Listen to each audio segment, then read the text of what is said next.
पता नहीं Bhojpuri official channel हम हैं हिमालय सिंह। और आज हम बात करने वाले मानी पावर स्टार पवन भैया के फिल्म हम हेराई प्यार के टीवी रिलेटेड के बारे में।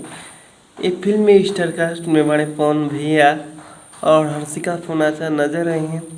और ये फिल्म के डायरेक्ट के लिए बड़े फिर मानसू सिंह और ये फिल्म के प्रोड्यूस के लिए बड़े अभय सिन्हा। यह फिल्म के बैनर तले फिल्म बनल बिया और सिनेमा हॉल में धमाल मचाला के बाद ये फिल्म यही महीना में टीवी पर रिलीज होने वाली भी है।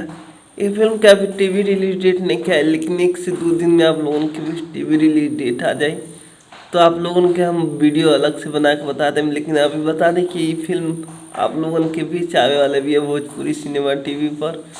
तो आप लोगों की ये न्यूज़ कैसा लगा है कमेंट करके बताएं।